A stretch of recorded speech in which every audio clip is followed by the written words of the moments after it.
Bismillahirrahmanirrahim. Assalamualaikum warahmatullahi wabarakatuh. Alhamdulillahillazi anzala sakinatan fi qulubil mu'minin wahdina may yasha'u ila siratikal mustaqim. Asyhadu an la ilaha illallah wa asyhadu anna Muhammadan abduhu wa rasuluhu wa la nabiyya ba'dah.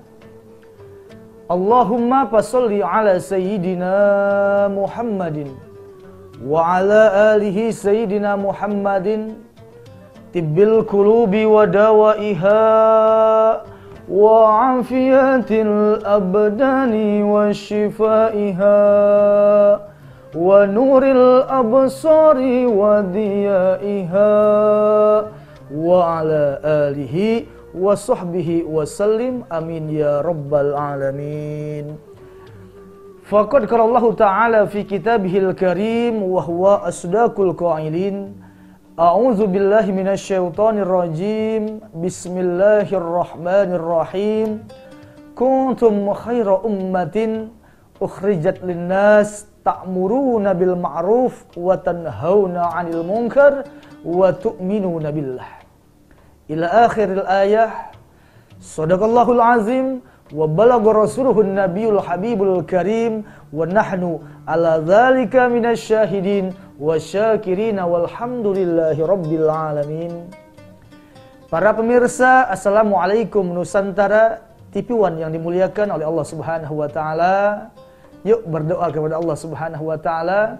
Mudah-mudahan Allah senantiasa memberkahkan hidup kita, memanjangkan umur kita dalam taat kepada Allah Subhanahu wa taala, dan juga mudah-mudahan Allah tambah terus semangat kita dalam beribadah kepada Allah Subhanahu wa taala. Amin ya rabbal alamin.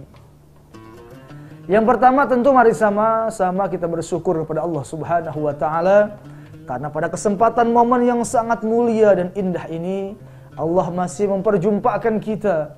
Allah masih memberikan kita begitu banyak kenikmatan, terkhusus nikmat yang teramat besar yang Allah berikan kepada kita, yaitu nikmat iman dan nikmat Islam. Sholawat teriring salam tak lupa kita sanjungkan kepada Habibanal Kiram, yaitu Nabi Muhammad sallallahu alaihi wasallam. Baik para pemirsa yang dimuliakan oleh Allah Subhanahu wa taala, hari berganti hari, waktu berganti waktu, hari, minggu, bulan hingga ke tahun.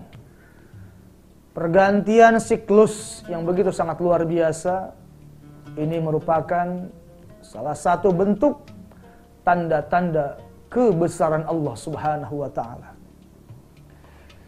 Alhamdulillah kita bersyukur kepada Allah Subhanahu wa taala masih diperjumpakan dengan tahun 2022, di mana baru saja kemarin kita melewati detik-detik akhir daripada tahun 2021, dan alhamdulillah pada hari ini kita masih diberikan panjang umur, sehat walafiat dan berkah rizki pastinya. Amin ya rabbal alamin.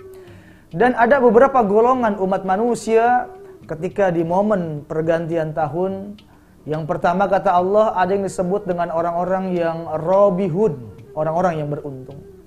Kemudian yang kedua ada yang disebut dengan magnubun, orang-orang yang merugi.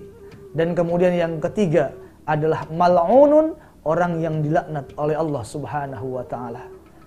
Siapa kita dan berada di posisi manakah kita tergantung sesuai dengan amalan kita. Apa kata Nabi?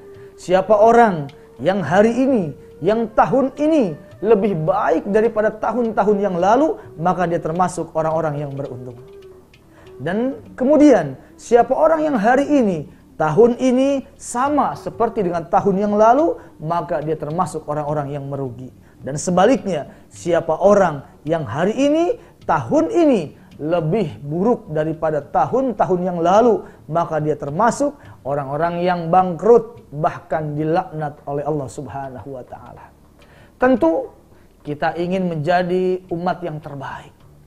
Kita menjadi manusia-manusia pilihan yang memang dikatakan menjadi manusia-manusia yang dikategorikan menjadi manusia-manusia yang beruntung dan manusia-manusia yang mendapatkan kebahagiaan di dunia dan di akhirat. Lalu bagaimana cara kita mendapatkan predikat ataupun status menjadi umat terbaik?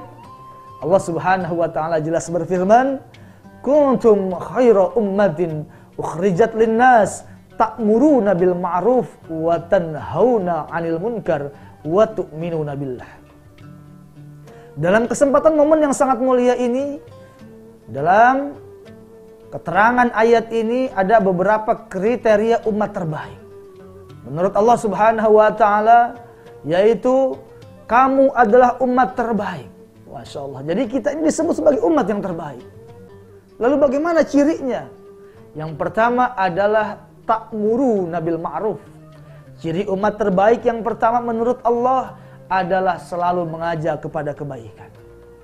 Ayo, lisan kita, gerak badan kita, profesi kita, kedudukan kita, jabatan kita, apakah selama ini mampu menarik orang lain untuk mengingat Allah kepada jalan yang baik ataukah sebaliknya? Maka dari itu, ciri umat yang terbaik inilah penting. Ayo ajak orang untuk mengingat Allah.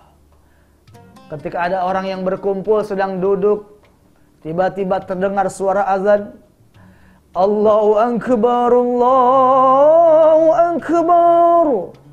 Maka umat terbaik akan cepat-cepat mengajak kepada sahabatnya, ayo tinggalkan dulu pekerjaan kita, ayo tinggalkan dulu kesibukan kita, segera kita menunaikan kewajiban kita, yaitu laksanakan sholat. Ini ciri umat terbaik. Ya. Di tengah kesibukan kita bagaimanapun, ya, ketika sedang melamun, dihadapkan dengan satu masalah, maka umat terbaik segera kembali kepada Allah. Daripada dia melamun, daripada dia frustasi, dia baca Quran. Ya. Ar-Rahman 'allamal Quran, khalaqal insan, 'allamahul bayan. Masya Allah. Karena hanya dengan mengingat Allah, hati kita akan menjadi tenang. Dan inilah sifat dan ciri orang-orang ataupun umat terbaik menurut Allah Subhanahu wa taala. Ia gemar mengajak orang lain untuk mengerjakan kebaikan.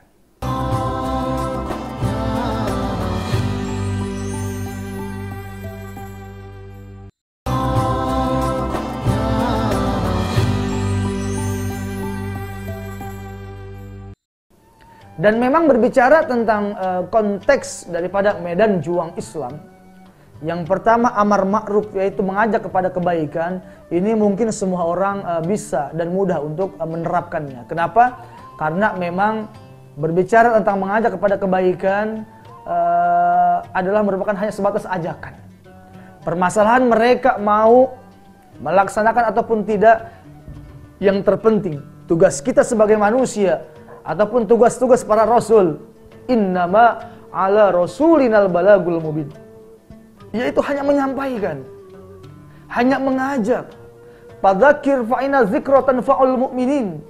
Agama memberikan ruang kepada kita untuk senantiasa bertazkirah, mengajak manusia untuk mengingat Allah, mengajak manusia untuk ibadah, terlepas mereka mengerjakan ataupun meninggalkannya bukan lagi hak dan kewajiban kita. Ya, itu semua tergantung hidayah dari Allah Subhanahu wa taala. Ingat, hidayah Allah itu sangat mahal. Ya, mahal sekali. Bagaimanapun dekatnya kita dengan masjid, bagaimanapun dekatnya kita dengan majelis-majelis ilmu, kalau belum diketuk pintu hidayah, maka tidak akan mungkin kita mendekat. Wa may ya'tasim billah faqad hudiya ila siratikal mustaqim. Karena petunjuk dan hidayah itu adalah hak mutlaknya Allah Subhanahu wa taala. Makanya kita sering membaca surah Al-Fatihah. Ya, ihdinas siratal mustaqim. Ihdinas siratal mustaqim, ya Allah, tunjukkanlah kami kepada jalan yang lurus. Ya, ini sering kita baca di waktu sholat kita. Ya, berarti 17 kali kita memohon petunjuk kepada Allah dalam satu hari satu malam. Ya. Ini yang pertama. Yang menjadi ciri-ciri umat terbaik adalah mengajak manusia untuk melaksanakan kebaikan ta'muruna bil ma'ruf. Baik para pemirsa, Assalamualaikum Nusantara TV One yang dimuliakan oleh Allah Subhanahu wa taala. Selanjutnya ciri umat terbaik yang kedua adalah wa tanhauna 'anil munkar. Mencegah daripada kemunkaran. Ingat dalam ayat tersebut disambungkan dengan huruf waw yang berarti waw athof, yang mempunyai makna harus ada kesinambungan, keselarasan antara ta'muruna bil ma'ruf dengan tanhauna 'anil munkar. Berarti antara amar ma'ruf dengan nahi munkar adalah dua keping mata uang yang tidak bisa dipisahkan. Ya. Orang hanya asik ibadah hanya untuk dirinya sendiri, tetapi dia melupakan banyaknya maksiat yang ada di hadapannya, banyaknya perzinahan, banyaknya mabuk-mabukan dan lain sebagainya. Maka sungguh demi Allah wahai saudaraku, ketika engkau asik ibadah hanya untuk dirimu sendiri, maka engkau belum dikatakan sebagai umat terbaik. Jadi umat terbaik yang kedua adalah dia berani menegakkan amar ma'ruf, nahi munkar. Mencegah daripada kemunkaran. Apabila ada orang yang melaksanakan melakukan perbuatan-perbuatan yang dilarang sama Allah, maka sesegera mungkin kita berani mengatakan, baik itu dengan lisan kita, dengan dakwah yang baik, ataukah dengan kekuasaan kita, dengan jabatan kita yang kita punya, maka haruslah bisa mencegah daripada kemunkaran tersebut. Ya, judi, mabuk, jinah dan lain sebagainya. Jadi kalau berbicara anak-anak sekarang, masya Allah, ya, ketika ada para guru-guru kita yang menyampaikan tentang nahi munkar, tidak boleh berzina, tidak boleh mabuk, ada yang bilang begini, Ustadz, yang mabuk saya, yang zina saya, ya, apa urusannya sama Ustadz? Ya, baik wahai para saudaraku, memang mabuk adalah hak Anda, zina adalah hak Anda, ya, menipu adalah hak Anda. Tapi demi Allah, ketika Allah murka dengan sebab maksiat yang kalian lakukan, Allah marah, Allah murka, dan Allah kirimkan bencana, baik itu tsunami, baik itu gunung meletus, ataupun tanah longsor, banjir bandang, dan lain sebagainya, maka yang tertimpa oleh musibah tersebut bukan antum saja, tetapi guru-guru kita yang ahli ibadah pun kena imbasnya. Ini yang harus kita pahami. Ya. Ketika Allah telah menurunkan musibah, laknatnya, maka yang terkena bukan yang ahli maksiat saja, yang ahli ibadah pun kena imbasnya. Maka dari itu penting untuk kami sampaikan pada hari ini, ayo sama-sama kita menjauhi segala macam larangan-larangan Allah. Karena berbicara tentang nahi munkar dan amar ma'ruf, ada orang yang tahu perintah tapi tidak tahu larangan, gitu ya. Nanti ada orang yang tahu larangan tapi tidak tahu perintah. Yang paling bahaya, nggak tahu perintah, nggak tahu larangan. Tapi yang bagus, dia tahu perintah dan dia tahu juga larangan. Bagaimana contohnya? Ada orang yang hanya tahu perintah tapi nggak tahu larangan. Perintah dia tahu, ayo sholat, sholat perintah dari Allah, kewajiban dikerjakan sama dia. Ayo zakat, perintah dari Allah dikerjakan sama dia. Ayo haji umroh, perintah dari Allah dikerjakan sama dia.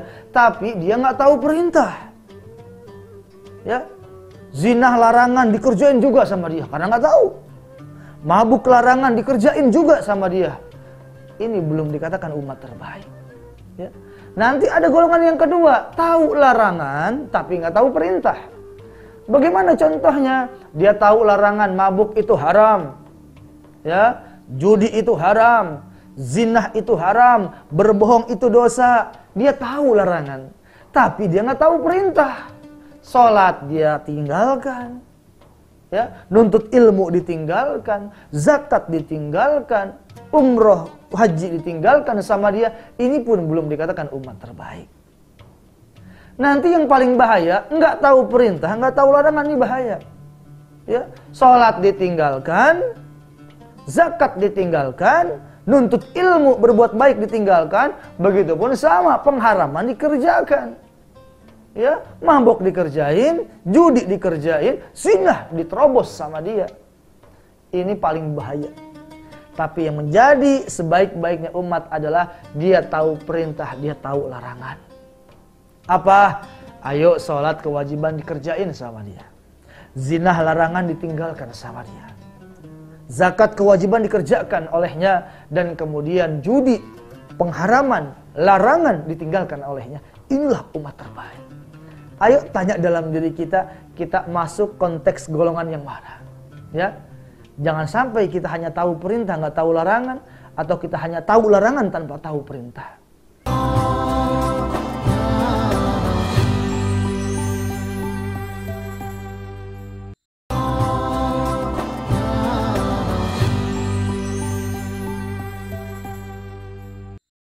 Saudara kaum muslimin, para pemirsa yang dimuliakan oleh Allah Subhanahu wa taala, selanjutnya ciri-ciri umat terbaik yang ketiga adalah wa tu'minuna billah.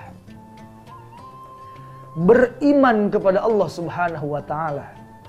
Amantu billahi wa malaikatihi wa kutubihi wa rusulihi wa bil yaumil akhiri wa bil qadari khairihi wa syarrihi minallahi ta'ala. Nah, di sini pun harus kita kaji lagi lebih dalam. Kenapa dalam ayat tersebut Allah menggunakan tu'minu? Ya, menggunakan fi'il mudhari yang berarti apa? Keimananmu bukan hanya hari ini, bukan hanya hari esok, tetapi dari mulai hari ini ketika engkau dilahirkan sampai nanti engkau menutup mata ketika ruh terlepas daripada jasadmu. Harus kita tanamkan keimanan kepada Allah Subhanahu wa taala. Kenapa? Karena akhir zaman ini Masya Allah, kita diuji, keimanan kita dipertaruhkan di akhir zaman ini, ya. Hanya karena dibagi sembako kita rela meninggalkan kewajiban kita kepada Allah. Bahkan ada yang hanya sebatas uang dan kedudukan, dia rela meninggalkan agamanya. Bahkan ada dan tidak sedikit hanya karena demi wanita yang dicintainya, dia rela meninggalkan keislamannya demi ikut agama wanita yang dicintainya. Masya Allah, ya.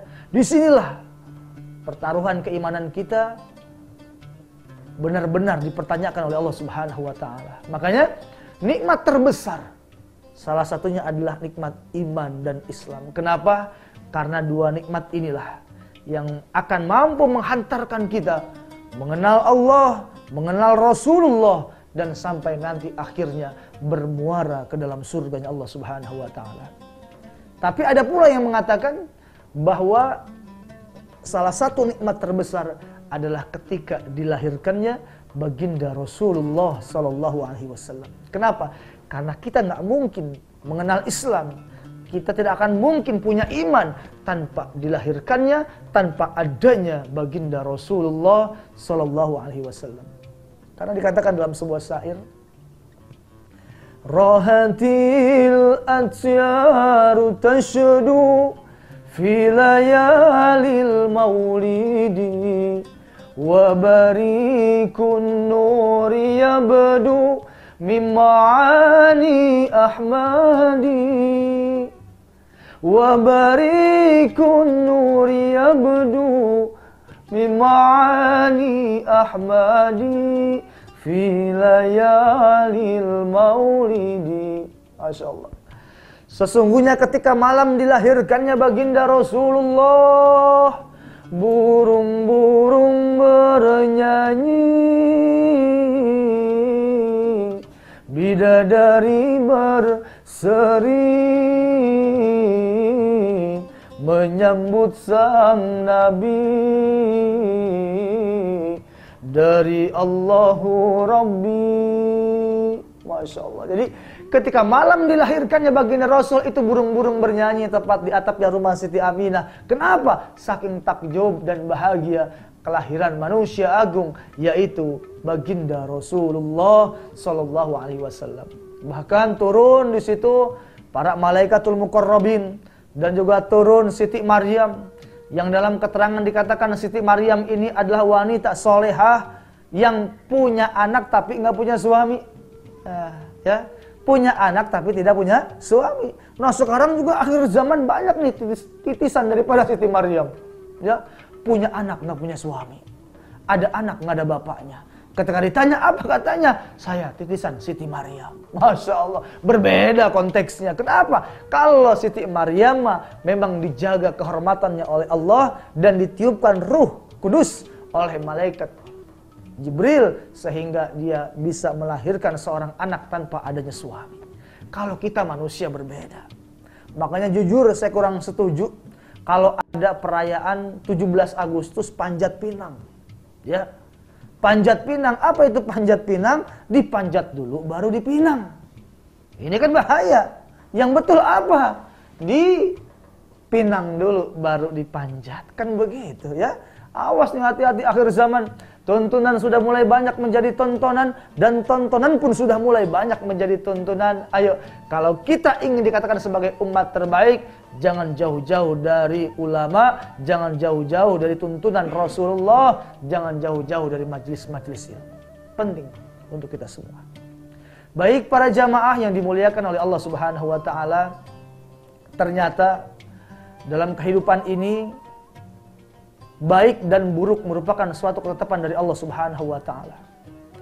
Yang baik, kita sebagai manusia yang diberikan pemikiran dan akal, maka hendaklah dia mengerjakan akan kebaikan tersebut. Namun sebaliknya, apabila kita dihadapkan dengan satu masalah yang bersifat buruk, mafsadat, maka bagi orang-orang yang mempunyai akal pemikiran, jauhi akan perbuatan tersebut agar kita memang benar-benar menjadi umat terbaik, umat yang dirindukan oleh Rasulullah SAW. Baik, selanjutnya mari sama-sama kita bermohon, berdoa kepada Allah Subhanahu wa taala. Mudah-mudahan Allah berkahkan dunia kita untuk bekal ibadah kepada Allah Subhanahu wa taala. Dan kemudian Allah selamatkan kita di akhirat nanti, karena itu adalah tempat kita yang abadi, yaitu berjumpa dengan Allah dan dikatakan sebagai hamba-Nya yang memang totalitas menjadi umat terbaik. Baik, para jamaah yang dimuliakan oleh Allah Subhanahu wa taala, ini memang berat. Tidak mudah, tidak seperti membalikan kedua tangan kita. Ujian pasti ada, rintangan pasti ada. Namun kami mengajak, ayo. Memang iblis ketika diusir oleh Allah dari surga, dia telah berjanji kepada Allah, ya Allah, karena Engkau telah mengusirku dari surga, maka izinkan aku untuk hidup selama-lamanya sampai yaumul qiyamah. Gunanya apa? Untuk menggoda anak Adam agar berpaling dari agama Allah, agar mereka jauh daripada umat terbaik. Nah, ini penting. Ketika kita telah menyatakan beriman kepada Allah, kita sedang fokus ibadah kepada Allah, maka sungguh tidak akan mungkin Allah diamkan kita begitu saja tanpa adanya sebuah ujian. Ingat, ujian itu adalah tahapan untuk kenaikan kelas kita, kedudukan kita di sisi Allah Subhanahu wa taala, dan memang benar-benar diuji oleh Allah dalam setiap gerak-gerik hidup kita. Kesabaran kita akan dipertaruhkan dan keistiqomahan kita akan diuji oleh Allah Subhanahu wa taala untuk benar-benar menjadi umat terbaik, umatnya Rasulullah sallallahu alaihi wasallam. Mudah-mudahan kita semua bisa melewati tahapan demi tahapan, ujian demi ujian yang Allah berikan kepada kita agar kita menjadi manusia yang terbaik. Amin ya rabbal alamin. Terima kasih. Banyak kalam, banyak bicara, pasti banyak salahnya. Yang benar hanya milik Allah Subhanahu wa taala. Wallahul muwaffiq ila aqwamit thoriq. Assalamualaikum warahmatullahi wabarakatuh.